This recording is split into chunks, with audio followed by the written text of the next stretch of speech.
Bonjour, merci beaucoup. Très heureux de vous retrouver pour cette 4e édition du Web Forum. L'idée, pendant 2 jours, on va en parler assez longuement, mais c'est de vraiment travailler, c'est ce qu'on évoquait hier un peu au petit dîner des speakers. Le digital, c'est senioriser, on est sur des enjeux qui sont aujourd'hui très importants, des virages à prendre qui sont absolument extrêmement importants à prendre pour les entreprises. Et donc pendant 2 jours, ce thème, Heroic Return on Innovation. Et plutôt que faire un long discours avec Emmanuel, mon associé, on a travaillé sur quelques tendances 2014 qui vont jalonner ces 2 jours de conférence. Emmanuel? Oui, alors si on peut récupérer les slides et le beeper, voilà, super.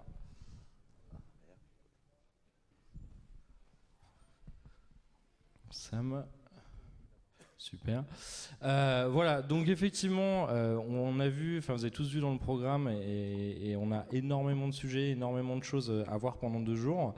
Plus de 70 speakers qui vont partager les choses avec nous. Et c'est vrai qu'il y a énormément de thèmes. Hein. On parle de ROI, d'innovation, de social media, etc. Donc l'idée, c'est pas de vous refaire la synthèse des 2 jours en 10 minutes, mais c'était plutôt de prendre quelques partis pris, en tout cas, qui nous semblent vraiment importants pour l'année. On sent que c'est une année de changement, on sent que c'est une année où beaucoup, que ce soit des acteurs innovants, des startups qui lancent beaucoup de choses, des acteurs traditionnels qui sont en train de muter, il y a un besoin, en tout cas, d'affronter un certain nombre de challenges. Et donc, si on devait démarrer par une première tendance, effectivement, tout le monde a parlé de Big Data. Alors c'est vrai que c'est un peu le mot à la mode, mais moi j'ai un petit peu envie de dire, en fait, la Big Data c'est bien, c'est important, va falloir vous en soucier, mais c'est vrai que souvent quand on voit des annonceurs avec Vincent, on s'aperçoit quand même que on a des bases, on n'en fait pas grand chose, on n'a pas forcément de newsletter, on n'a pas fini d'optimiser son référencement, on n'embasse pas les contacts de ses fans sur Facebook. Donc c'est vrai que c'est important d'anticiper. Enfin, la big data, a priori, c'est quand même des volumes de données tellement énormes qu'on n'a pas encore les outils pour les gérer. Donc les outils vont arriver. En attendant, je vous conseillerais quand même de prioriser les choses, et si vous n'avez pas fini de faire votre small data correctement, c'est peut-être pas le chantier à lancer tout de suite. Commencez déjà par finaliser peut-être des choses moins sexy. C'est vrai que c'est peut-être moins dans la hype du moment, mais la small data c'est aussi important. Ensuite, je pense qu'il y a un vrai enjeu, c'est la guerre des suites. Alors data marketing, donc je m'explique. En fait, on est en train de voir un certain nombre d'acteurs aujourd'hui qui sont en train de racheter beaucoup de briques technologiques, beaucoup d'outils, puisqu'évidemment, on l'a dit, la data est importante, il va falloir des outils, et ces outils, tout simplement, ils sont en train de se structurer, et on voit, si on regarde un petit peu sur les métiers du buzz monitoring, de la gestion de la personnalisation dynamique des sites, de l'achat d'espace, du CRM, de l'analytics, finalement, tous ces métiers-là, l'idée, c'est que ça soit coordonné tout simplement avec un profil client. L'idée, c'est que quelqu'un parle de vous sur les réseaux sociaux et qu'on l'écoute en buzz monitoring, qu'on essaie de personnaliser, on va dire, une offre sur le site, ou qu'on lui fasse une offre spécifique, ou tout simplement qu'on mesure un tout petit peu ce qui s'est passé. L'idée, c'est de relier tout ça à une base client. Et évidemment, on va dire, on a quelques acteurs, alors, je ne les ai pas tous mis, mais en tout cas, c'est les principaux, et on peut dire qu'aujourd'hui, ils sont tous dans des stratégies assez énormes, avec des dépenses de plusieurs milliards de rachats de pure players sur ces différents métiers pour à terme proposer une offre globale intégrée aux annonceurs. Donc ça veut quand même dire tout simplement un vrai défi pour les agences, parce qu'aujourd'hui leur métier c'est plutôt d'être créatif. Demain il faudra peut-être savoir intégrer des outils. On ne parle plus juste de com, on parle de systèmes d'information, de logistique et autres.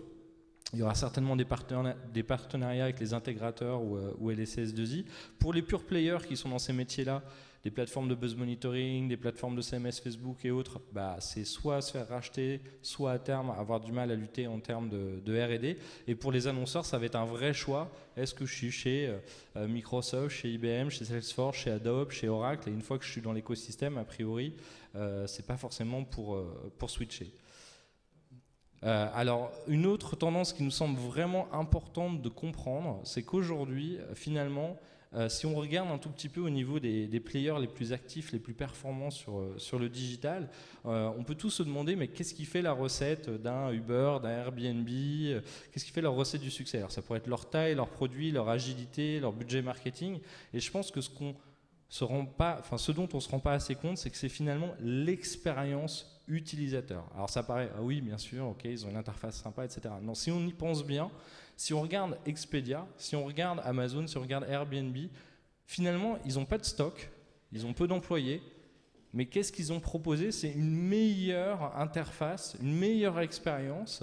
Alors ça peut être aussi avec le SAV, le support client, pour acheter des choses. Si on regarde bien Expedia, ils n'ont aucune des chambres d'hôtel qui commercialisent. Mais ils ont fait une couche au-dessus des acteurs traditionnels, qui est bien plus efficace, qui est bien meilleure, avec une offre du coup plus globale. Si on prend iTunes, ils ne font que vendre la musique qu'on pourrait trouver à la FNAC ou sur les maisons de disques. Donc finalement, si vous arrivez aujourd'hui à faire une meilleure expérience utilisateur que les acteurs existants, vous pouvez potentiellement aller les concurrencer sans avoir tous leurs coûts, sans avoir, on va dire, tout leur existant. Donc c'est vraiment important de se dire, si j'ai pas une expérience utilisateur, on va dire, vraiment supérieure, j'ai un risque que demain un petit acteur challengeant puisse venir me bouffer ou se mettre au-dessus de ma chaîne de valeur et capte toute une partie de la valeur. Donc ça c'est vraiment, vraiment clé.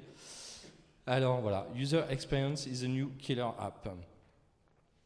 Alors, let's be happy, hein, on va tous être joyeux. Alors là, c'est pas le happy comme on a l'habitude, c'est vrai que c'est Application Protocol Interface. Ça a l'air très compliqué comme terme, mais s'il y a un sujet cette année sur lequel vous devriez vous focuser en tant qu'entreprise ou en tant que marque ou en tant que plateforme, c'est ça. Alors ça paraît très bizarre, mais ça veut juste dire la possibilité pour que votre plateforme, votre outil, votre entreprise se connecte à d'autres outils. Je donne un exemple très simple, vous êtes un site d'immobilier, vous avez besoin d'une carte. Grâce à l'API de Google, vous allez pouvoir récupérer Google Maps. Mais vous voulez pouvoir faciliter, on va dire, l'enregistrement sur votre forum ou votre site ou dans les commentaires, vous allez avoir l'API Facebook avec Facebook Connect. Vous allez, on va dire, devoir gérer des problématiques d'hébergement sur des gros fichiers, et ben vous allez avoir l'API Amazon, puisque Amazon vend de l'hébergement. Donc c'est la possibilité de se connecter. Et si on regarde bien aujourd'hui, tout le monde se pose la question, j'ai un site web, il faut que je fasse une version mobile. Mais demain, j'ai une API, j'ai un moteur, et je vais faire une interface sur le mobile, une interface sur le web, une interface chez mes partenaires. Donc finalement, l'API, c'est un peu le moteur connectable de votre entreprise, de votre activité. Et j'ai pas beaucoup de temps, mais en tout cas, voilà, c'est un sujet sur lequel vous devez vraiment creuser les choses cette année. Et d'ailleurs, tous les grands acteurs, entre autres les acteurs américains, ont tous développé des API qui permettent d'avoir un écosystème de partenaires. C'est aussi la possibilité pour vos partenaires de développer des outils complémentaires à votre offre et de faire de la R&D finalement un petit peu gratuitement pour vous. Alors effectivement, tout le monde parle de technologie, on parle de technologie tout le temps quand on parle de digital, de marketing, de médias sociaux, mais je pense qu'il ne faut vraiment pas oublier que en fait, le succès viendra que si le changement est partagé par tous. Et on le voit bien, on voit une vraie mutation dans les entreprises, on passe un peu de j'ai un expert du digital, j'ai un département digital, à comment je digitalise toute l'organisation, du COMEX, aux responsables, aux managers, jusqu'à la limite au salarié lambda, où on va au moins lui donner une capacité à comprendre les enjeux en cours. Et ça, je pense que c'est vraiment important. On ne va pas virer tous les gens dans les organisations, donc il y a un boulot de formation, évidemment de recrutement, mais de faire évoluer les gens, de leur donner de la lisibilité, de la visibilité. Et je pense qu'on sera dans une entreprise apprenante, constante, tout simplement, puisque les choses changent énormément. Sixième tendance, vous ne connaissez certainement pas votre vrai concurrent. Et ça, je pense que c'est assez difficile de se le dire, mais bon, rappelez-vous BlackBerry, voilà, vous ratez un virage, vous ratez une nouvelle technologie, un nouveau mode de consommation des utilisateurs. Aujourd'hui, c'est jamais été aussi vrai. Vous pouvez vraiment avoir une start-up qui arrive, qui cannibalise votre marché, qui tue votre chaîne de valeur, qui challenge ce que vous avez l'habitude de faire. On a pas mal parlé cette année au Hub Institute du 3D printing et de l'impact que ça va avoir sur le retail par exemple. Si demain effectivement les gens peuvent imprimer leurs produits chez eux, bah, c'est toute la chaîne de valeur, de la logistique, de la distribution, des pièces détachées qui va être challengée. Donc c'est vraiment important de vous dire, Vincent disait très bien, il faut regarder dans l'angle mort. Donc vous avez tous des angles morts quand vous êtes en train de, on va dire, avancer avec votre stratégie. Et il y a plein de nouvelles startups, il y a plein d'acteurs qui vous paraissent peut-être éloignés de votre business, qui demain peuvent venir sur votre terrain. Voilà. Le temps presse aussi pour nous, puisqu'on a beaucoup de speakers à accueillir. Et voilà, pour ceux qui connaissent Game of Thrones, c'est Winter is Coming. Et effectivement, on va dire pour tous ceux qui ne vont pas faire les investissements, qui ne vont pas faire l'effort, qui n'ont pas d'avoir envie d'innover, d'expérimenter, de prendre un petit peu de risque, bah, clairement, on va dire ça va être très compliqué. Il faut se dire que les acteurs, leaders aujourd'hui ont des moyens phénoménaux. Apple, c'est 2,19 milliards de dollars en R&D. Google, c'est 6,8 milliards de dollars. C'est le budget de la recherche du gouvernement français en R&D tous les ans. Microsoft, c'est 9,8 milliards. Donc évidemment, il n'y a pas que l'argent qui compte, il faut être smart, savoir bien la dépenser. Mais voilà, aujourd'hui, il y a des gens qui mettent beaucoup d'argent pour innover, pour inventer, pour tester, pour expérimenter. Tout ne marche pas, on le voit bien, hein, même sur ces grands acteurs-là, ils ont aussi des fails. Mais en tout cas, si on ne se bouge pas, on a des gens qui vont très vite, qui ont une capacité, on va dire, en plus mondiale de lancement quand ils trouvent un business qui fonctionne. Et voilà, il faut juste se dire, aujourd'hui, on n'est plus en concurrence avec le meilleur de sa ville ou de son pays, on est en concurrence avec le monde entier. Et donc, c'est un petit peu la conclusion. Innovation is the only way. Et clairement, voilà, l'innovation, on a énormément parlé avec Innovation Week ces derniers jours. C'est vraiment clé pour tout le monde. C'est un peu pour ça qu'on se retrouve aujourd'hui. Et je pense qu'on va avoir pendant 2 jours énormément de choses pour vous inspirer et puis pour vous montrer des choses que vous pourrez appliquer dans vos entreprises, dans vos organisations, dans vos agences. Parce que on n'a pas le choix. Il faut bouger en avant. Merci beaucoup.